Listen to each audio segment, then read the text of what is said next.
E aí pessoal, tudo bem com vocês? Hoje mais um vídeo aqui no canal e vamos falar novamente dela, Taesa, e eu já quero saber a sua opinião. Por que você comprou as ações da Taesa? Ou por que você vendeu as ações da Taesa? Afinal de contas, tem muita gente vendendo, tem muita gente comprando, tem outros aí esperando uma oportunidade. Como é que está o seu sentimento aí hoje em relação à Taesa? Mas a pergunta mesmo é a seguinte: você sabe o que aconteceu com a empresa e o que está acontecendo hoje e o que pode vir a acontecer? Pois é, isso pode fazer toda a diferença e é sobre isso que eu vou falar no vídeo de hoje. Então, atenção, porque esse é um vídeo com fatos, tá bom? Não tem sensacionalismo aqui, não tem fanatismo aí com a empresa, nada disso. São informações importantes para você, como eu disse, baseado em fatos que você tem a obrigação de estar a par, caso você seja investidor da empresa ou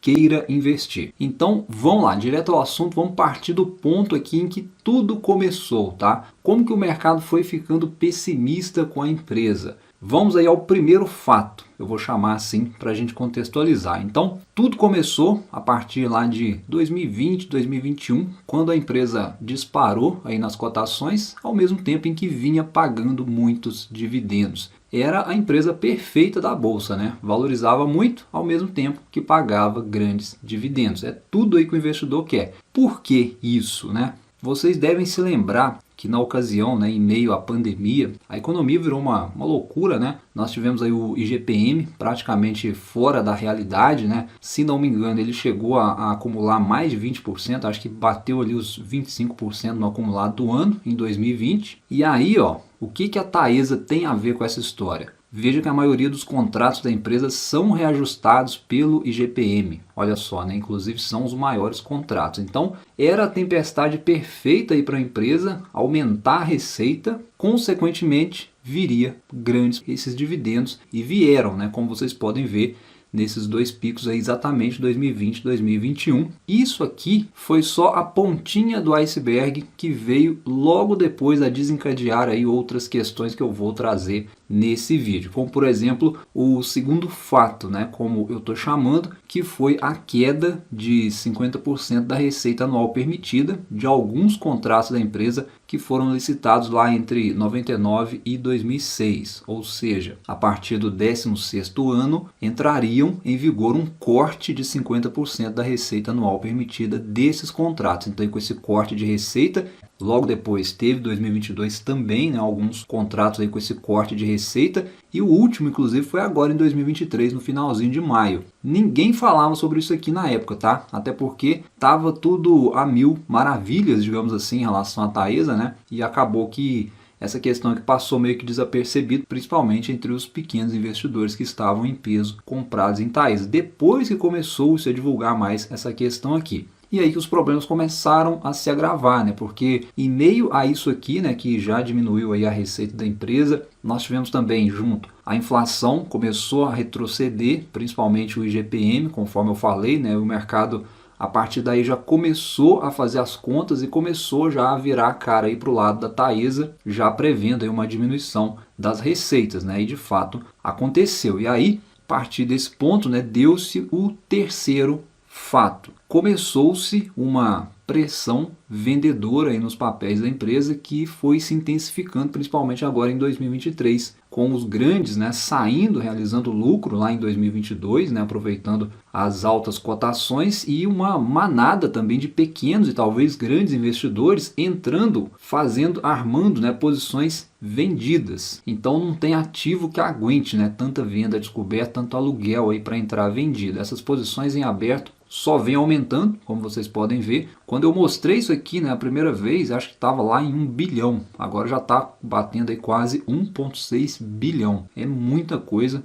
E não parou por aí, tá? Nós temos ainda o quarto fato, como por exemplo o endividamento da empresa, porque em meio a tudo que eu já comentei aqui, a dívida da empresa, que já era alta, continua subindo, né? Esses dados aí na tela são de 2020, veja que estava aí na casa dos 6 bilhões, já era uma dívida alta, agora em 2023 já são mais de 10 bilhões de dívida. E aqui nesse ponto eu acho que o problema, na minha visão, é relativo, tá? Até certo ponto, porque a dívida subiu por dois motivos principais. Um deles é o aumento da Selic, né? Veja que ela tem uma boa parte atrelada ao CDI. E o segundo motivo são os investimentos que a empresa fez. Por isso que eu digo relativo, né? Porque o CDI deve continuar caindo, vai de certa forma ajudar a empresa nesse sentido, né? E os investimentos que a empresa fez, né, eles são necessários e eles já vêm trazendo resultado também. Mais à frente eu comento aqui de novo com alguns pontos positivos. Mas ainda em relação à dívida, é uma dívida alta sim, e é bem óbvio que o investidor vai optar por empresas menos alavancadas, até mesmo por uma questão de manutenção de bons dividendos para a carteira. A tese de Taesa sempre foi dividendos, então a alavancagem alta é um limitador nesse sentido para quem olha dividendos especificamente. E aí nós chegamos no quinto fato. São as concessões da empresa que estão prestes a vencer, entre aspas, né? Esse é o ponto que o mercado tem mais batido na tecla em relação à tese de Taesa, justificando inclusive as recomendações de venda.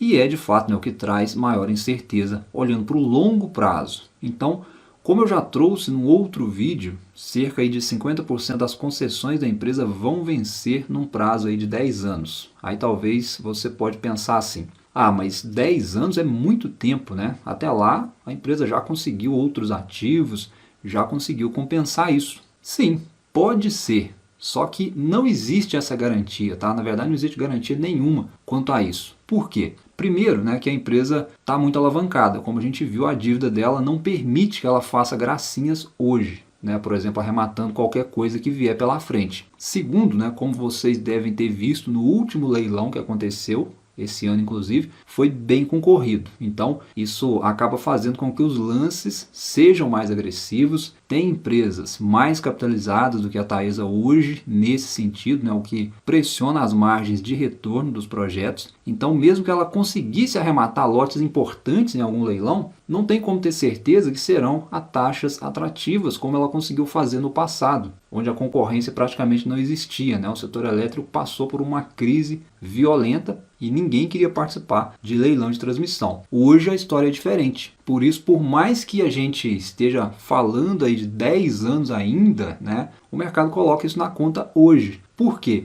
Porque o setor elétrico hoje, né, ele é chamado aí, né, de reloginho. Então, se você olhar todas as empresas elétricas negociadas em bolsa, pelo menos as que já estão consolidadas, como a Taesa, por exemplo, você não vai achar, né, nenhuma aí que você possa afirmar categoricamente que esteja com um baita desconto. Isso é porque o mercado, né, os grandes investidores, eles fazem essa conta e sim, projetam os fluxos de caixa considerando as concessões dessas empresas que já têm receita conhecida, entre aspas, né, e aí confrontam com o momento atual da empresa. Então essa previsibilidade do setor garante que o mercado consiga precificar muito bem esses ativos baseado nessas concessões. Elas são a base dessas empresas, é daí que vem o resultado. E quando você não tem uma certeza em relação à manutenção disso no longuíssimo prazo, obviamente o mercado vai ficar com o pé atrás. E nesse sentido, se a gente olhar, por exemplo, né, as outras transmissoras, se a gente vê aqui, por exemplo, as concessões da Alupar, ela tem também concessões vencendo aí num período de 10 anos, porém não chega a 50% da receita anual permitida. Olhando por cima aqui, né, nos contratos que vão vencer aí no intervalo de 10 anos, deve dar aí uns 800 milhões, e isso deve ser cerca de mais ou menos de 25%, né, comparado aí com os 3 bilhões e 100 aí da RAP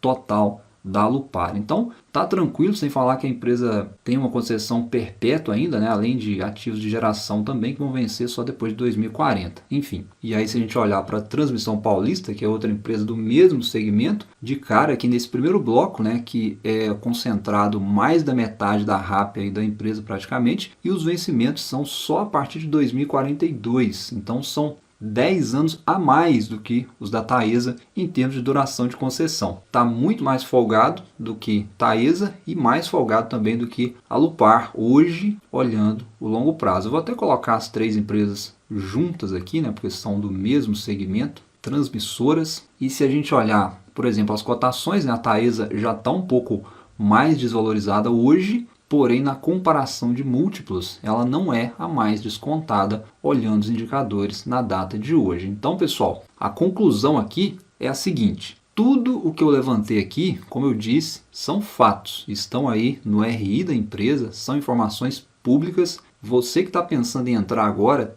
tem que considerar isso aqui sim. E agora, né, para quem já está posicionado, entrou talvez sem saber de nada, sem conhecer muita coisa sobre isso, foi pego de surpresa, né? Será que nós vamos ter dados positivos pela frente? Será que pode ter algo positivo aí para o lado da Thaís ainda? Eu acredito que sim, tá? Vamos voltar aqui na dívida, né? E o que a gente tem de positivo. Em relação a essa questão da dívida, como eu falei, né? Se a Selic cair mesmo, deve continuar caindo. Se a economia for melhorando, naturalmente vai dar um respiro para a empresa. Isso é bom. Mas o principal aqui nem é a dívida em si, né? Mas sim a parte operacional que gera caixa e abate aí, né, a relação dívida líquida sobre o EBITDA. O mercado olha demais isso aqui e nesse sentido a gente vê que a empresa está melhorando, né? Olhando aqui para o regulatório, vejo que o EBITDA ele volta a crescer. É um bom sinal para fins de valuation principalmente, tá? E a tese em relação à Taesa hoje é basicamente esse slide aqui da empresa nos documentos que estão disponíveis lá no RI da Taesa. Ó. A entrada em operação de novos projetos, isso aqui vai aumentar a geração de caixa da empresa,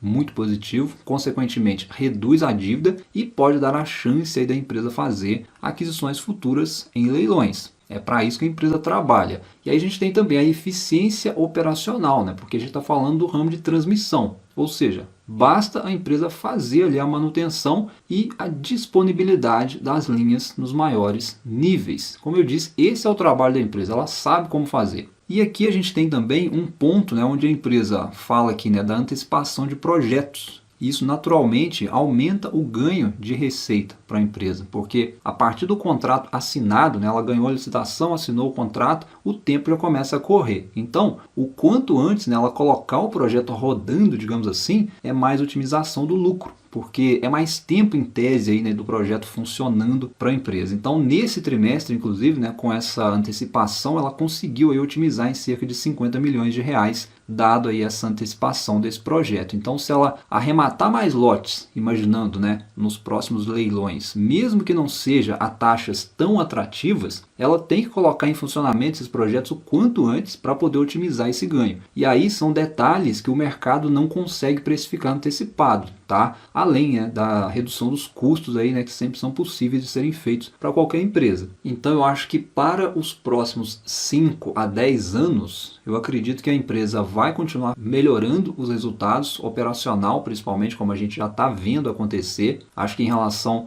a dividendos, né, que muita gente entrou na empresa por conta disso, é muito provável que a empresa comece a distribuir ali o mínimo que está em estatuto, que é de 50%. É até saudável que ela o faça, tá bom? Porque não faz sentido entregar quase tudo para o acionista nas condições atuais em que a empresa se encontra. Acho que é uma decisão que pode manter a empresa no jogo, como eu disse, né, para que ela possa otimizar esse lucro, alocando nos projetos e melhorando ainda mais a eficiência, e vai continuar aí sendo uma pagadora de dividendos regulares ainda, né? 50% de payout não é nada mal. Por isso eu acho que não é o caso para a gente se apavorar ainda com a Taesa, igual eu vejo muitos aí se perguntando o que fazer, tá? Ainda mais se você está diversificado, né? Como eu sempre falo aqui, acho que uma carteira de ações de longo prazo cabe no mínimo aí 2 boas empresas elétricas, podendo ser até 3. Por exemplo, uma transmissora pura, como é o caso de Taesa, Transmissão Paulista, uma outra mais focada em geração e, por que não, né, uma distribuidora que seja focada em todo o segmento. Dessa forma você não tem que se preocupar com Taesa, né? O que vai acontecer daqui 10 anos. Tá certo? Vamos deixar a empresa seguir trabalhando. Hoje eu bati mais na tecla aqui, principalmente das incertezas, porque investir conhecendo os riscos do negócio dá mais tranquilidade para o investidor tomar decisão, uma vez que você pode sentir, né, se você está ou não disposto a pagar por esse risco, uma vez que você já o conhece, tá certo? Então eu espero que vocês tenham entendido, né, o que eu trouxe aqui nesse vídeo. Se ficou alguma dúvida, deixa aí para mim nos comentários. Um abraço, bons investimentos, e a gente se fala num próximo vídeo. Até lá!